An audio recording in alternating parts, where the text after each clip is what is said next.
Ladies and gentlemen, we are back now. And as I've been saying throughout the show, I've got a very special guest. As it's Valentine's, I had to make sure it's a sweet enough gift for you guys, all the listeners that are listening to Represent Radio.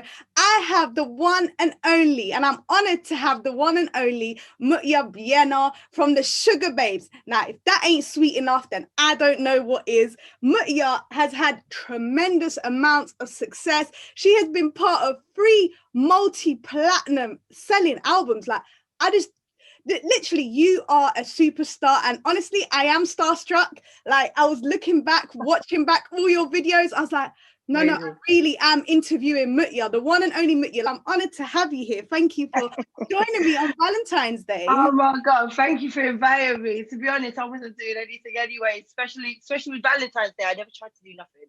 I never tried to do anything. You know, I think we should be celebrating it every day. Like, it should be a thing that people, appreciate each other like every day, I think. Also, do you know what I mean? I have been listening to your shows anyway. So it's been it's a privilege to be on here. So just to talk my shit. So that means a lot coming from you. But I would love to know, like, what are some of your biggest highlights? Because you've been in this, like, you really have been in this from the inception, really. As I would think would be definitely traveling the world. I mean, at such a young age, I was able to go around, I think it was like Australia, Singapore. Like, I went to places that I never thought I'd ever really touch. And to be able to travel with 2 other ladies as well, that I grew up with and enjoyed music doing with, was such a blessing, as well as and being able to meet some cool people along the way and some really iconic people. I think I appreciate it more now than how I did before. Maybe it's because I was so young that I never had a chance to kind of look back and go, oh my God, this is my life. I remember the other day I was talking and I was like, I practically lived in Germany. I lived in Germany for like nearly a whole year. And I remember we had one day off, and I remember flying back for that day, back to England, and flying back again that same night. And I said it was crazy because that was our lives. But I think the way that things have changed within the music scene, it's become so everything's digital. So the extra work was so hard. Back then, you had to work your asses off. And bearing in mind, when you think about it as well, the music industry's changed that much that when you think about people that love you as an artist, they go and queue up for hours in HMV. No one does that for you no more. Do you know what I mean? So you can see the transition of everything, but just being blessed to being able to have done that at them times was great. I mean, we all love the Smash Hits tour. It's like, I don't think there's anything out there for artists like ourselves to platform ourselves and meet each other in, unusual places. So I was able to do that. Do you know what I mean? But I'm hoping things will pick up again and we can just kind of get back on to how music should be. Yeah, it's really interesting what you're saying, actually. Yeah, because you, and I was already thinking this, you were working and you were blowing up at a time where there wasn't any of this digital stuff, and you just became extremely successful, and you were so young. I'm looking at your pictures, your videos. I'm like, how? You were so young, and you guys still managed to achieve so much success. And it is a shame we've lost that touch now and that queuing up. And I don't know, but I guess now it's, do you think the artists have a fan base that they can continue, like, is the fan base similar, do you think, to what it was before now? Or do you think they could quickly to drop you and move on? I think back then, being in a record label do as well. I think they needed you to kind of get out there and work. I think these days, because digitally, you can pretty much just sit down and do nothing. But I mean, the promotion to it is still very hard about it. We all know that. But I think there is a major difference. But I think that goes in time, and I think it's only going to get more digital. And it's only going to get more like that. But I think the good thing about that, when people wanted to see you, they had to come out of their way to see you physically. Like the Top of the Pops and all that stuff.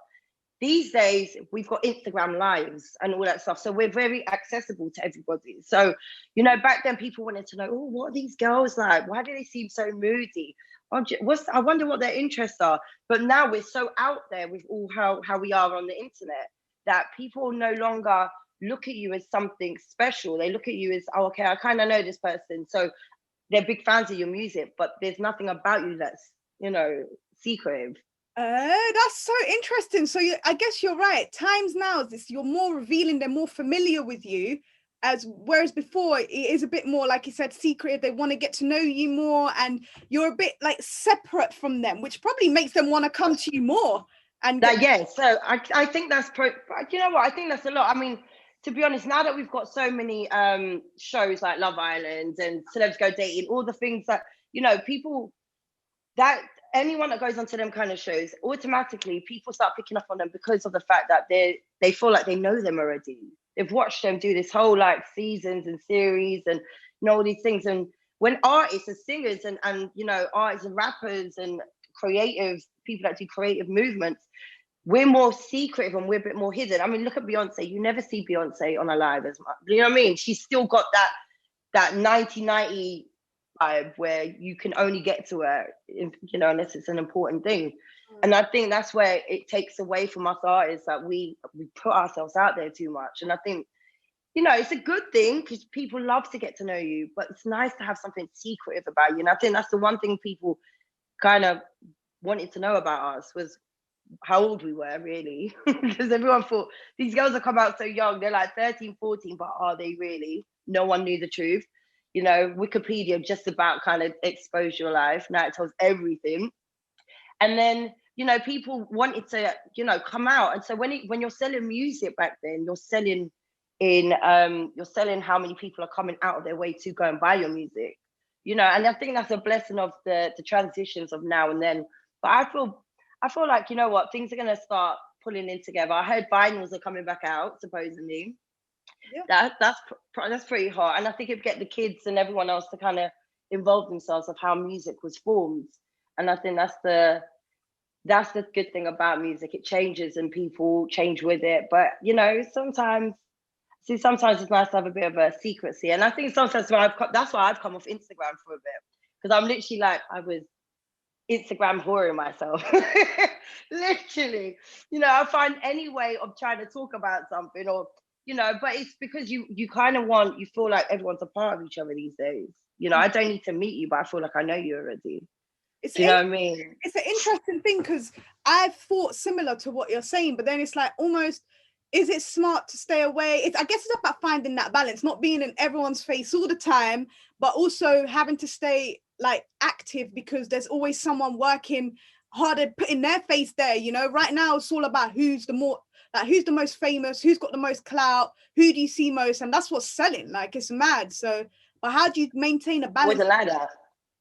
How do you maintain a balance of that self-respect and kind of? But it's because as long as you've got some individuality of yourself, and you know that someone else hasn't got it, no one can ever take your place, because if you think about it, your talent is yours. Do you know what I mean? I always believe I might not be able to talk tomorrow, but I guarantee if I tried, my talent will still be there somehow. Like, people's talent never dies.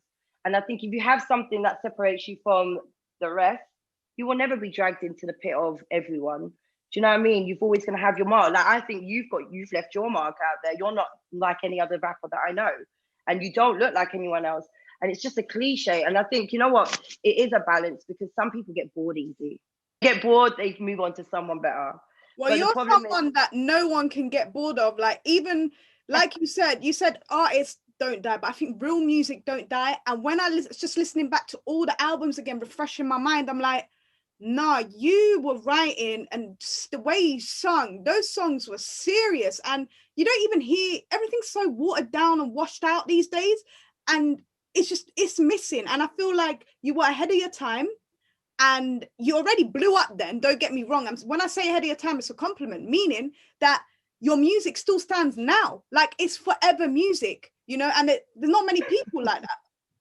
It is mad though, because I hate saying I was talking morbid, but it was quite morbid. But I was saying to someone the other day, I was like, oh my God, but I said it for a joke. But then I thought about it, and I was like, you know what? I can actually say I've left my mark in the world. Like, if I died tomorrow, I'd feel happy that, that I did, and I accomplished something that I always wanted to do. And that was to sing. And for me personally, I think that was the main thing, because I know for a fact, if someone says to me I'm ugly, I'm like, I'll take that. That's fine.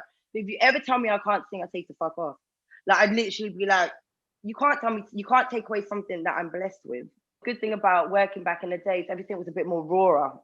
You know, no one wanted to perfect notes. Everyone just kind of went in and sang, and was praying for the best, because no one really sat there and went, okay, I don't like that note. We do it. Retake, retake, retake. And we literally sang it once or twice and moved on. So it was kind of very raw. Yeah. And it was so, like, really high level. Like, there's not many, I don't hear many singers like that come out. I know it's harder right now as well for singers to be popping with certain genres, being more popping at the moment, but you don't really hear that kind of raw talent anymore. You don't. And it's a shame. A lot of things are very auto-tuned, very highly auto-tuned, and you don't get to hear that.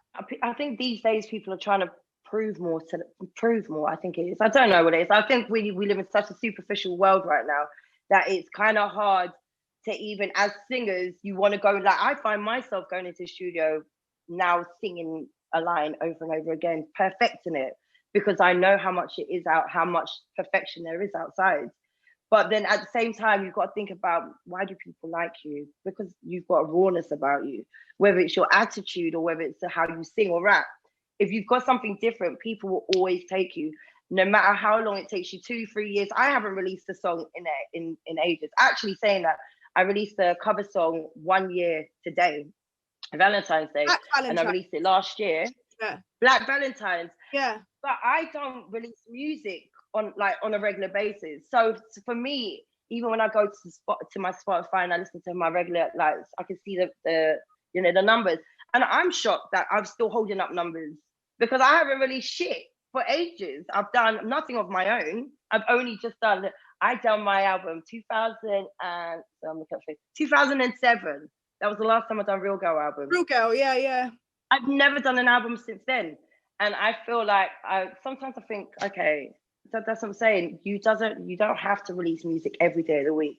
Just maintain something with your fans to let them know that you're there. Because, it happens. When you've got loyal fans as well, though, that's the 100%. Main key.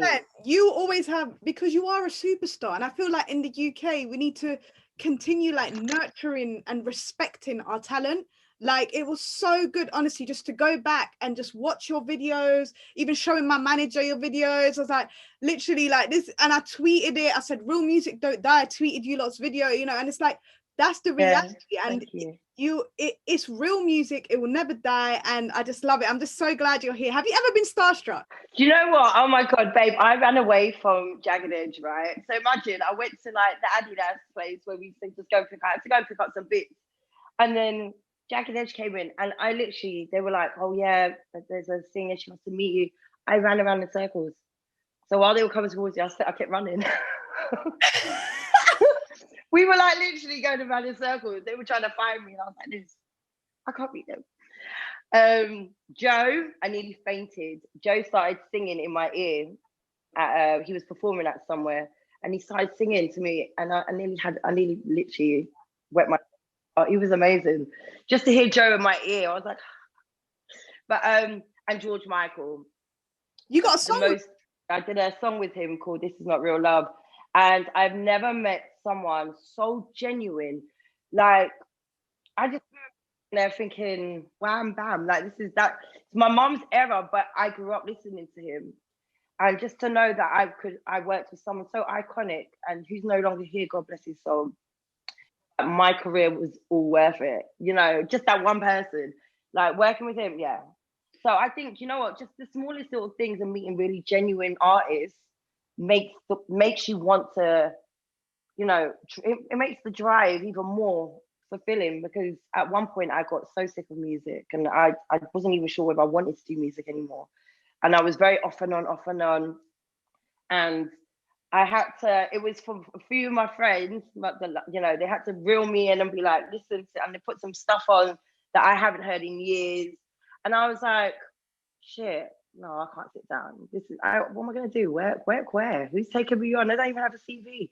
You know what I mean? I kind of thought, I've got to do this. I've got to do music. Music is my life. And I couldn't do it any other way. And I think there's so much time, and we've got so much time right now to sit down and create.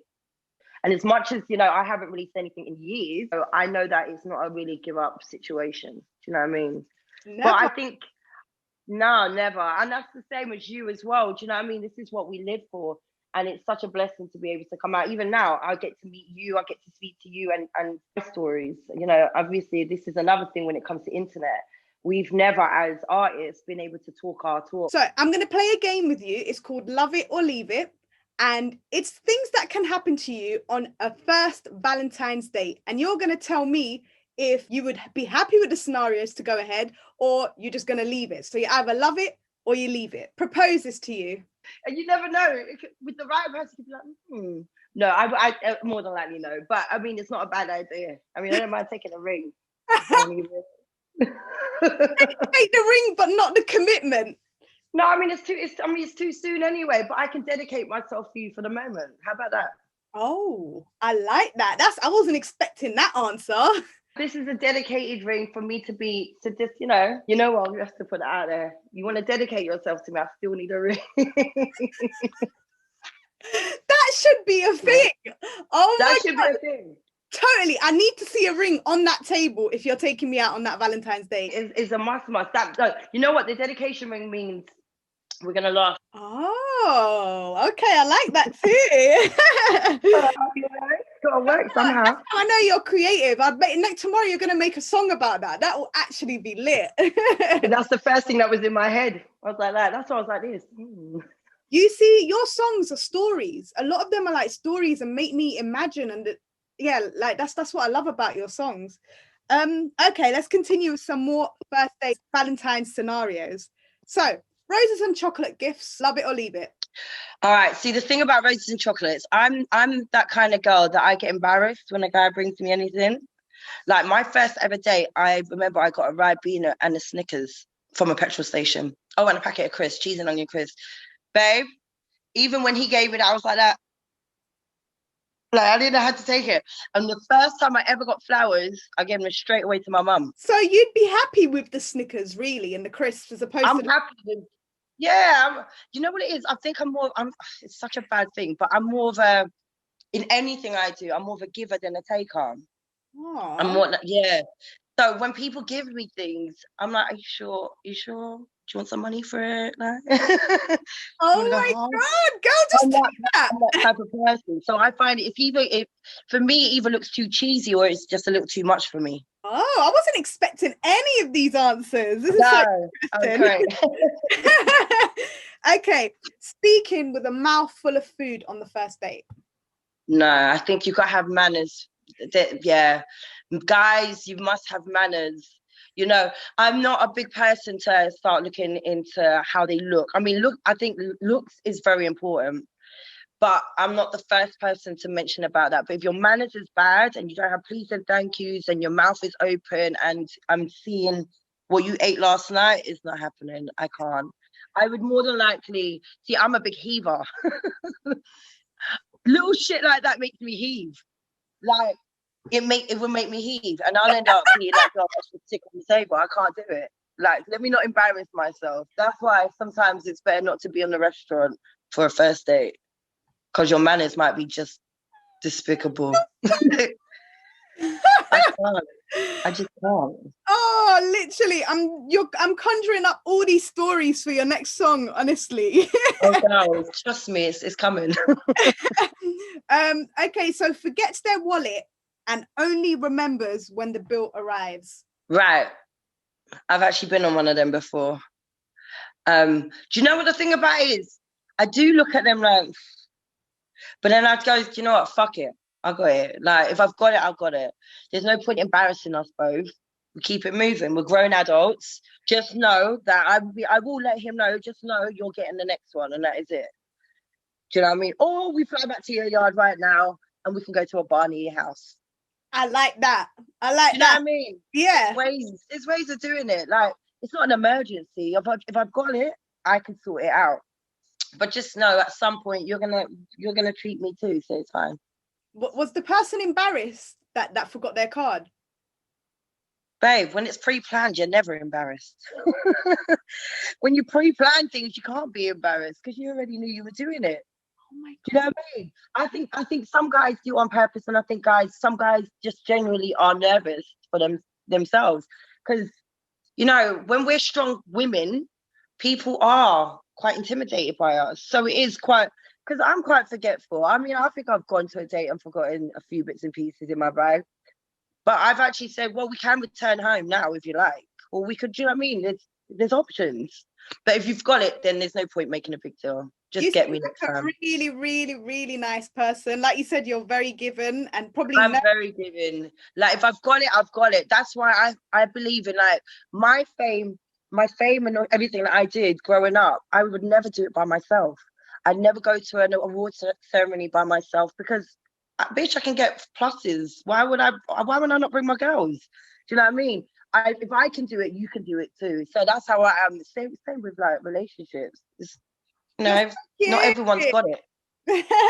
And I'm cute. See, where's that one? Okay, Christ, no, starts the conversation talking about star signs. Mm-hmm. Conversation. See, I'm big into star signs. Okay. See, I'm like one of them ones. I'm a typical Taurus. That's how I always say that to people. It's like I've got something to prove. I'm like, yeah, I'm stubborn. Yeah, I just tell everyone, yeah, you know what Taurus is like? They're stubborn, but so giving. They're so loving, but really stubborn, hard-headed. Yeah, I'm that person. And be like, oh, are we compatible? And I'll go search it up and see if we are or not. But I'm down for star sign conversations and aliens and all that shit. If we want to go deep, yeah. Love it. I'm learning so much about you. It's amazing how questions like that you get to really see people's personalities. Of course. That's what it's about, though. Okay, how about this? The person tries to hold your hand while walking in the street after your first date. No, I mean, don't get it twisted. If I'm wearing a pair of heels and I need some hands help, I will hold your hand. I think because I need help. But I do think if he's, I mean, it all depends. Your vibe. I think it's about the vibe, to be honest. If your vibe's good, then why not? That could be the first day of being with a man forever in your life. You never know. Or do you know what I mean? But I just think just go with the flow. Because I would never say never. I've most probably held a guy's hand on the first day. We're grown people, innit? But I mean, but most of the times it's because I'm drunk. It's because I get drunk within the first 5 seconds. I'm like that, bam, shut. What are you saying? All sorts. Yeah, that's me. Oh my God. Date Okay. here, boy. Just bring me to the pub and get me drunk. Let's go. Okay, how about this scenario? Yeah. Has the phone turned upside down during the dinner and checks it every now and then, texts back, and then turns it over? Love it or leave it. You know what? I'd love to say leave it, but we all do it. We all do it. Don't get me wrong. I think it's very freaking wrong on a first date for a man to be doing that because I think it doesn't show that he's got, you know, he's not concentrating. Like, I need you to focus. Like, I'm hearing it. And I don't want to see heads turning. I don't want, but I'm that type of girl. I am that type of girl. I find it frustrating, but I know people do it. So it's kind of hard. But I know that I do look at you and be like that. Or I'll say a little snidey remark and hope for the best that you're not thick and you might get what I'm talking about. I do think it's right for people to show people you're interested in. If you want to make, babe, it would have taken you months to get on a date with me. It wasn't no overnight game. Like, it would have taken you months. So you need to appreciate you're sitting down at the table and let's talk. We're grown adults. Unless you're showing me something on the phone, then cool. But I think it's manners again. It's having manners, saying your thanks and keep eating with your mouth closed and being that guy not to look like he's got some next bitch on the line and you're there as a side chick. I'm not there. That's right. That's right. I love that. Okay, what about he, she, whoever it is, Yeah. chooses your food for you and your food and drinks for you? Oh, I'm down for that. I'm down for that. I pretty much eat everything and anything.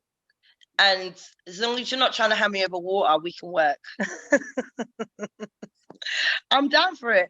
You know what the thing is? I think that's why if you go on a date, I always say to a guy, you choose, because I'm always up for new experiences.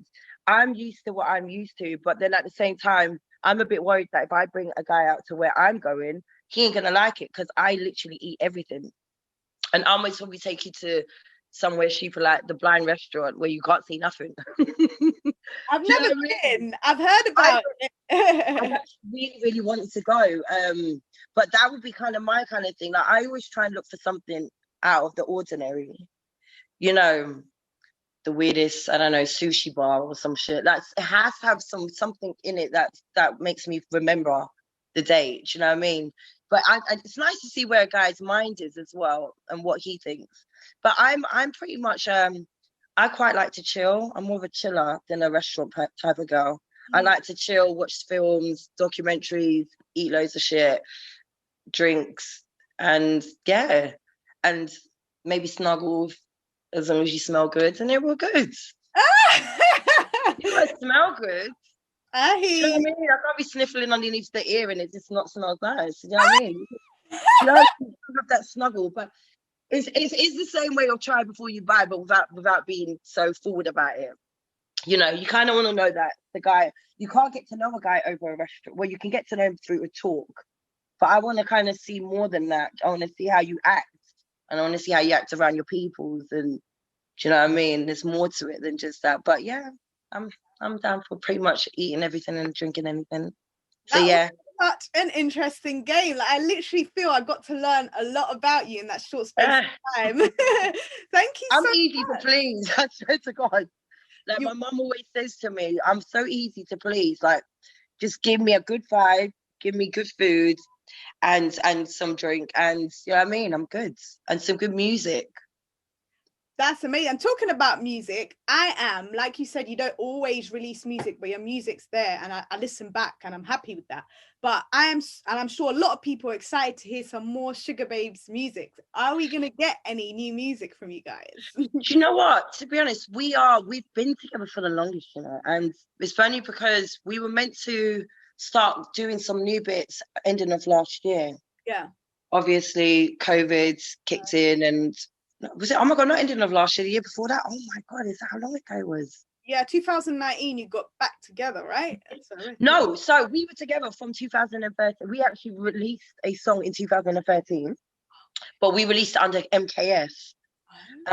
So not a lot of people were very confused with the MKS, you know, name and not the Sugababes name. Obviously, there's so many legal stuff that we've had to deal with, but I swear to God, like we've been together since 2011. 11, yep. And then released 2013. We done Flatline, and then we still remained even until now. And then we were meant to do like a tour like the year before that. And obviously things were getting back into normal, and then COVID kicked in. And oh, so actually, tell a lie, we did record an album, but it got leaked. Oh. It got leaked. Sorry, I'm lying. So throughout the whole time when we released afterwards, we recorded about maybe up to like 50, 60 tracks. Somehow it got leaked onto YouTube, and most of our songs were taken. People downloaded them as quick as they could, and it was just didn't make sense because some people actually were so quick that they got every track. Some people haven't. Some people have got like 2-minute tracks and a minute. So it was quite disappointing that we worked so hard and we found ourselves, and we was about to do the whole promotion, and yeah, it got leaked on the internet. So it kind of gave us a step back. But we are hoping COVID will slowly die and we can get back in the studio, because Siobhan has a little baby. She's got a boy. So we don't want, obviously she's very protective, don't want her to go near. She doesn't want to come out of her house and all that. So we've got to respect that. But until then, but there will be something. It will definitely be some Sugababes stuff, but it's just getting the time to get the girls all back in one place. But hopefully soon. I cannot wait, like to hear something fresh and new and current. But yeah, I just think it's going to be very special. Thank you so you. much for joining me here. Like My pleasure. My pleasure.